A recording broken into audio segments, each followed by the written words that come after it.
ಬೇಸಿಗೆ ಆರಂಭವಾಗ್ತಾ ಇದ್ದಂತೆಯೇ ರಾಜ್ಯದಲ್ಲಿ ವಿದ್ಯುತ್ ಬಳಕೆ ಗಣನೀಯವಾಗಿ ಏರಿಕೆಯಾಗ್ತಾ ಇದೆ.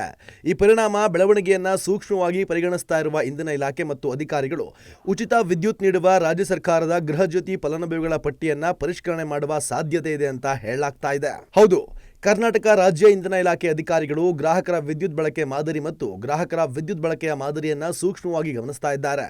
ಇದು ಗೃಹಜ್ಯೋತಿ ಯೋಜನೆಯನ್ನ ಪಡೆಯುತ್ತಿರುವ ಗ್ರಾಹಕರ ಪಟ್ಟಿಯಲ್ಲಿ ಪರಿಷ್ಕರಣೆಗೆ ಕಾರಣವಾಗಬಹುದು. ಇತ್ತೀಚಿನ ರಾಜ್ಯ ಬಜೆಟ್ನಲ್ಲಿ ಮುಖ್ಯಮಂತ್ರಿ ಸಿದ್ದರಾಮಯ್ಯ ಅವರು ಗೃಹಜ್ಯೋತಿ ಅಡಿಯಲ್ಲಿ ನೋಂದಾಯಿಸಲಾದ ಒಟ್ಟು ಗ್ರಾಹಕರ ಸಂಖ್ಯೆ 1.62 ಕೋಟಿ ಮತ್ತು ಕಳೆದ ಹಣಕಾಸು ವರ್ಷದಲ್ಲಿ ಇದು 9,657 ಕೋಟಿ ರುಗಳಿಗೆ ಹೋಲಿಸಿದ್ರೆ ಈ ಹಣಕಾಸು ವರ್ಷದಲ್ಲಿ 10,100 ಕೋಟಿ ರೂಪಾಯಿಗಳನ್ನ ಇಂಧನ ಸರಬರಾಜು ನಿಗಮ ಲಿಮಿಟೆಡ್ ಈ ಯೋಜನೆಗಾಗಿ ಒದಗಿಸಲಾಗುವುದು ಅಂತ ಹೇಳಿದ್ರು. ಇನ್ನು ಇಂಧನ ಇಲಾಖೆಯ ಅಂಕಿಅಂಶಗಳ ಪ್ರಕಾರ ಜನವರಿ 2025ರವರೆಗೆ ಯೋಜನೆ ಅಡಿಯಲ್ಲಿ ನೋಂದಾಯಿಸಲಾದ ಗ್ರಾಹಕರ ಸಂಖ್ಯೆ ಮತ್ತು ಫಲಾನುಭವಿಗಳ ಸಂಖ್ಯೆ ಏರಿಕೆಯಾಗಿರುವುದು ಈ ತೀರ್ಮಾನಕ್ಕೆ ಕಾರಣವಾಗಿದೆ ಅಂತ ಹೇಳಲಾಗ್ತಿದೆ.